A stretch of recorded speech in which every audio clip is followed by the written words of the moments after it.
চর কালীপুর থেকে আপনাদের সকলকে স্বাগত জানাচ্ছি। চরের এই ভুট্টা ক্ষেতের মাঝখান দিয়ে যে মেঠো পথ চলেছে, এটা দেখতে আসলে খুবই অসাধারণ।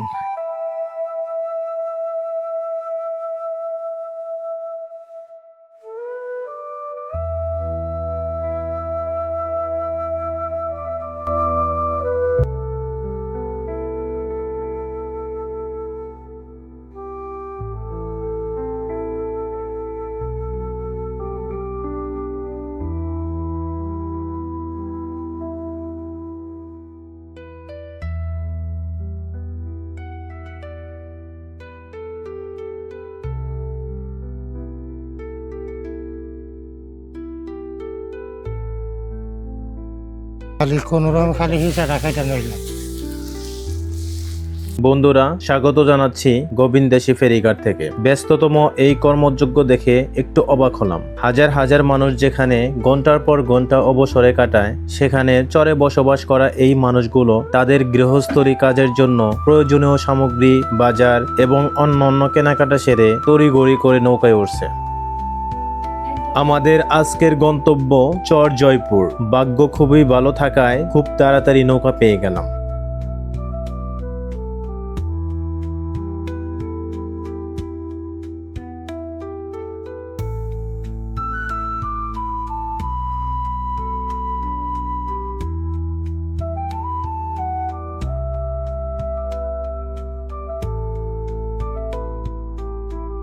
আমরা চরের মানুষজনের সাথে তাদের দৈনন্দিন জীবনের প্রতিকূলতা এবং চরম বাস্তবতা উপলব্ধি করার জন্যই তাদের সাথে এই নৌকাটিতে জয়পুর চরের উদ্দেশ্যে যাত্রা শুরু করলাম।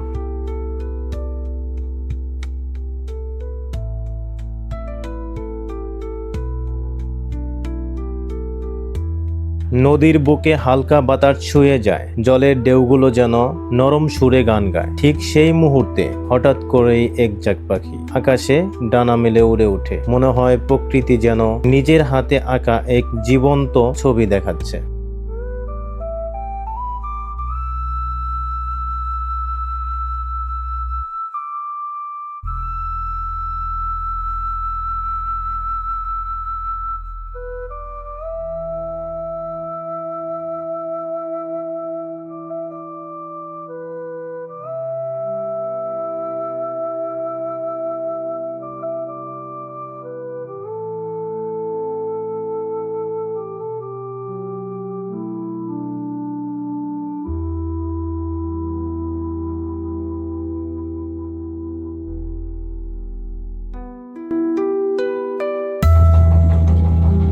বিকেল ৩টা, জয়পুর খেয়াঘাটে যমুনা নদীর তীরবর্তী গোবিন্দেশী ফেরিঘাট থেকে ছেড়ে আসা নৌকা থেকে নামছে নারী ও পুরুষ। তাদের প্রত্যেকের গন্তব্য আলাদা। কেউ বা গিয়েছিলেন গোবিন্দেশী বাজার অথবা ভুয়াপুর শহরে কেনাকাটার উদ্দেশ্যে।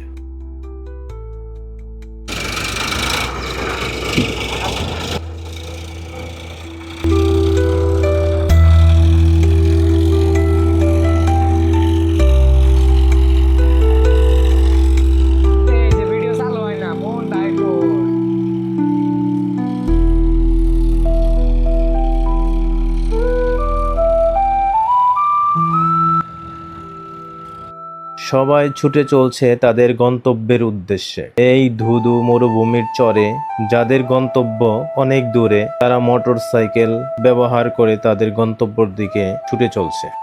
বড় ধান। বড় ধান না? হ্যাঁ, ফলন কেমন হয়েছে এবার? ভালো। যাক, মাশাআল্লাহ। বন্যার পানি মনে তলা যাইতে থাকে তো এমনি কাগজের গাড়ি লেগেছি। ও, পানি এখন মানে বাড়তেছে? হ্যাঁ, পানি বাড়তি। এর জন্য আগে কেটে ফেলছেন না? হ্যাঁ, ধান কি পাকছে? ধান পাকছে, অর্ধেক পাকছে, অর্ধেক কাঁচাই। আচ্ছা, এটার জন্য কোনো সমস্যা মনে তো না? না, সমস্যা নাই। পালা দিলি গেলাম মনে হয় যে ধান কিলে যাবো গা।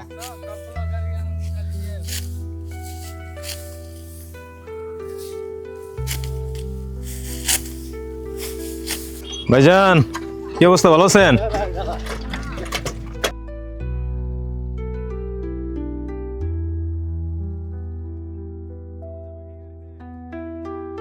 বিস্তীর্ণ মাঠ জুড়ে ভুট্টার ক্ষেত। কৃষকরা ভুট্টার উপরের অংশ কেটে আটি বেঁধে বাজারে বিক্রি করে, যা গরুর খাদ্য হিসাবে ব্যবহৃত হয়। ভুট্টা এগুলা হচ্ছে আগা কাটতেছেন না? হ্যাঁ আগা কাটছি আগা কেটে এটা কি করবেন? আগা না, এটা গরু খেলাম। এটা গরু খায়? হ্যাঁ গরু আর কি নিয়ে আসলেন? মাছ আছে নাই আছে।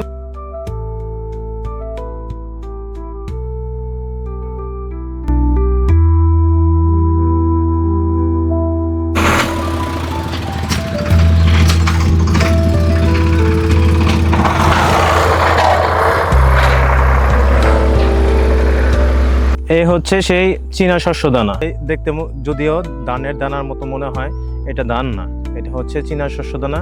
একসময় প্রাচীন মানুষ এই চীনা শস্য দানার চাউল দিয়ে ভাত রান্না করে তারা ভাত খেত। এখানে বিস্তীর্ণ মাঠ জুড়ে শুধু চীনা শস্য দানা দেখা যাচ্ছে।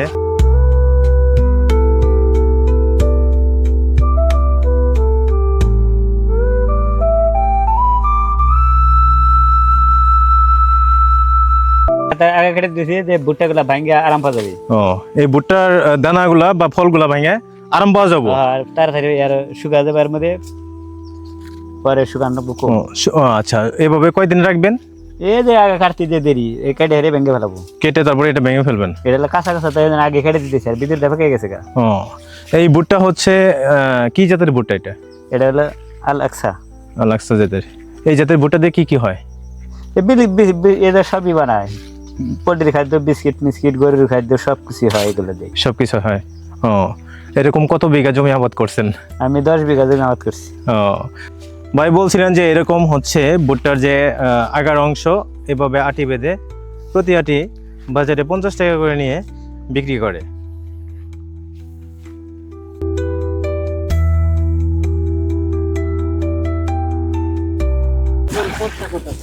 ও, এখানে খাবার দিবেন এখন? কি ভুসি দিবেন নাকি? ছিলাম এখন আবার রাস্তায় দিয়ে দেবো দেরি। ও, কি কি আবাদ করছেন আপনি? মোটা আবাদ করি, গম আবাদ করি, ও, আবার কালাই কুলি আছে, ফেসারি কালাই, নানান বিভিন্ন। এখন হচ্ছে- আবাদ খেয়ে গেছি, ও, আবাদ মাইরে হয়ে গেছি। এবারে যে দামের তেই গাছছিলাম, কিন্তু আমার খরা শেষ হয়ে গেছে। এই ফসল বছরে ফসল ভালো হয়নি? না, ও, আপনি হচ্ছে কি বাদামও করছিলেন, গাড়ছিলেন? গাছছিলাম বাদাম কেমন হয়েছে? বাদাম অনেক হারে কই না যে বেছে নেব। এটা কি বৃষ্টির কারণে কম হয়েছে? বৃষ্টির কারণে বৃষ্টি কম হয়েছে, এর জন্য ফলন কম। যে সময় গেলাম তো অনেকটা বৃষ্টি হয়েছে, তাড়াতাড়ি 5-6 মিনিটে বৃষ্টি হয়নি। এটা জয়পুর। এটা হচ্ছে জয়পুর। হ্যাঁ, ওইটা হলো কালীপুর। ও, ওইদিকে ওই যে দূরে চর দেখা যাচ্ছে, ওইটা কালীপুর। হ্যাঁ, ওই যে গ্রামটা, ওই গ্রামটা কালীপুর। আচ্ছা, আপনি এখানে আবাদ বসত করেন? আবাদ বসত করি কিছু কিছু। ওই যে আমরা আঙ্গুর বাড়ি হলো কালীপুর, আমরা ওই ওই ওই ওই মোজামুজি আবাদ বসত করি। আপনার হচ্ছে পাশাপাশি বললেন নৌকা আছে? ছোট লোক আছে। হ্যাঁ, ও, ডিঙ্গি নৌকা। মাছ মারি, মাছের ব্যবসা করি। মূলত হচ্ছে কষা আপনি লোক, ছোট কষা লোক আছে। নদীতে হচ্ছে, এই নদীতে মাছ ধরেন। হ্যাঁ হ্যাঁ, এটা দিই মাছ। আর আপনি মাছ ধরে যে মাছ পান, এই মাছ বিক্রি করেন? হ্যাঁ, বিক্রি করি কোন বাজারে বিক্রি করেন? গোবিন্দেশ্বর বাজারে। এখান থেকে গোবিন্দেশ্বর বাজারে আপনি ডিঙ্গি নৌকা নিয়ে যেতে কতক্ষণ লাগে? হ্যাঁ, এই যে এখানে সব মাছ পানির লোক। এই যে এই যে এদিকে দেখা যাচ্ছে যে, ছোট ছোট না ধান ব্যাগ, ছোট ছোট নৌকা দেখা যাচ্ছে। হ্যাঁ ওই যে জাল দেখতেছেন নার মধ্যে। হ্যাঁ হ্যাঁ হ্যাঁ। ওই যে মই জাল আছে, ফার জাল আছে, বসি আছে, বসি। বসির মাধ্যমে মাছ হ্যাঁ, ধরেন? বসির মধ্যে আদার ধানে গেছিলাম, আমার দাদা দিলি এত বড় বড় বাইলা মাছ ধরে, বড় গোলসা ধরে। বড় বড় বাইলা মাছগুলা ধরে না? ও, মই জাল দেয় যে চিংড়ি মাছ মারে, ছোট ছোট ইটা মাছ মারে, বিভিন্ন ধরনের মাছ মারে। হ্যাঁ, ইটা মাছ পাওয়া যায় নদীর মধ্যে। মই জাল দেয়, এই যে ওই যে ওইটা মই জাল, ওই যে নার মধ্যে। হ্যাঁ, এরা হিরি ধান ইরিদান না? ও, এখন কি নদীর পানি বাড়তি? খুব বাড়তি, খুব বাড়তি। কাঁচা ধান কাটা হইলো। এর জন্য এরকম কাঁচা ধান কেটে ফেললেন। হ্যাঁ, এখান থেকে কি চাউল বের হবে? ও আদা দি। আদা আদি না? হ্যাঁ, তাতে মোটামুটি একটু ক্ষতিগ্রস্ত এবার। ভালো ক্ষতি। মানে পানিটা যদি বাড়তি না থাকতো তাহলে আপনার হ্যাঁ। ধান পরে কাটতেন? আরো 1 সপ্তাহ পরে ও, খালি কোন রকম খালি হিসাটা খাইতে নইলাম। মায়ের যাইতে সৈরা ফসল, ওই যে মুর্দা মায়ের গেছে টান্দা, তাতে বিঘা 4-5 বিঘা ধান কাটছিলাম আর কি। 4-5 বিঘার মতো। বড় ধান, পেঁয়াজ ধান, বড় ধান আর ইরি ধান। এমনি ফলন ভালো হলে কি পরিমাণ ফসল হয় 4-5 বিঘায়? মোটামুটি এটা পাকা কাটলি 25 মন করে হইতো বিঘা। প্রতি বিঘা প্রতি 25 মন করে হতো যদি পাকা কাটতে পারতেন। হ্যাঁ, আর সেখানে আপনি পাবেন কি কেমন এখন? বোধ হয় যে এখন বিঘায় তারপরও ইনশাল্লাহ 20 মণ নামবে। 20 মণ। এই নালটা যে খাল্লাম, এই নালাতে আপনি ধান কাটলেন? হ্যাঁ এই যে এদিকে ধান ছিল, এই যে আছে বসে আসছে যে না, এই যে জমি, এই যে একটু ফসল তো দেখাই যাচ্ছে সামনে। হ্যাঁ এটাই কাল কাটা লাগবে, তলা যাচ্ছে, আগামীকাল কাটবেন, তলায় যাচ্ছে পানি। তলা যাচ্ছে। হ্যাঁ। এটা কি জোয়ারের কারণে পানি একটু বাড়তি এখন, তাই না? জোয়ার। এক ভাই ভুট্টার আটিগুলো নৌকায় তুলছে। খানিক দূরে গোবিন্দেশী ফেরিঘাটের পাশে গোবিন্দেশী বাজারে নিয়ে সেগুলো বিক্রি করবে।